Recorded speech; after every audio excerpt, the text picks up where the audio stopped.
Hi, this is Paul Gregg. I wanted to do a quick video on a new garage storage system. You can see in the back.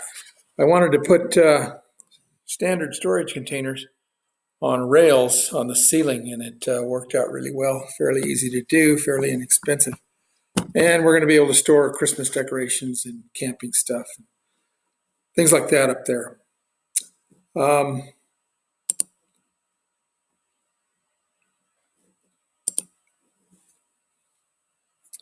This is a little presentation I made.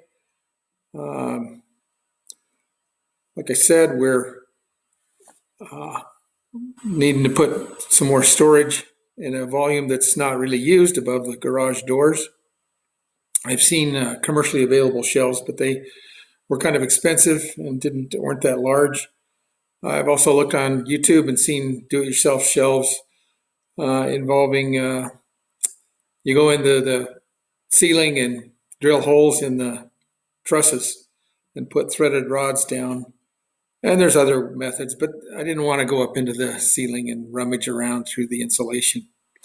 So what I did was came up with this fairly simple method. You have to choose a container and stay with it. The ones at Home Depot are different size from the ones from Lowe's. I picked the Lowe's 27-gallon one. This is the basic concept. You have an L rail, which is made of a 2x4 and a 3-inch piece of plywood. It's 8 feet long. Everything's 8 feet long for convenience.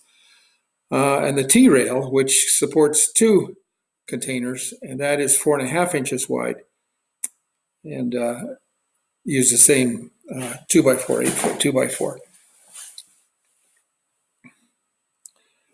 2x4. This is me making the rails.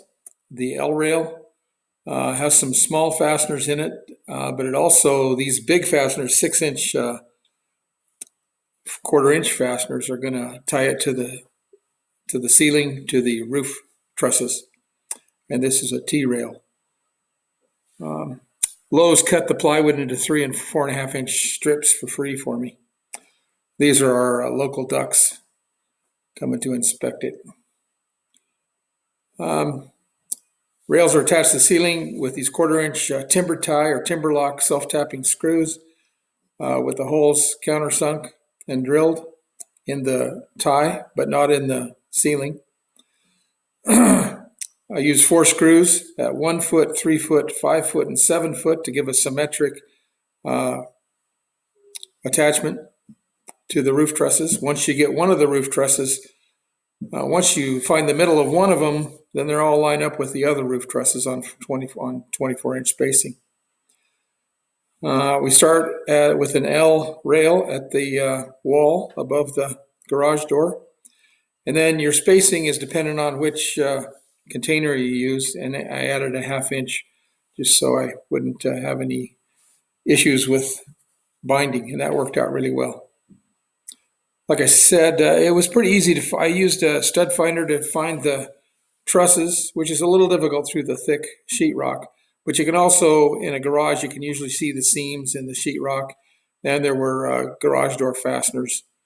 And you can tell when you install them if you've caught the middle of a roof truss, because your impact driver will really slow down and get really loud, and that's how you know you've connected really solidly with the roof truss behind the sheetrock. The bolts on your garage door that are bolted to the ceiling will also tell you where the trusses are. I know these timber tie and timber lock fasteners are supposed to be self-tapping. This is what they're made for, is to going into roof trusses without pre-drilling. But I was a little skeptical, and if you find the anywhere near the middle of the 2x4 in the truss, it's a very secure connection. I tried to put a fastener in right at the edge, and I was able to split it.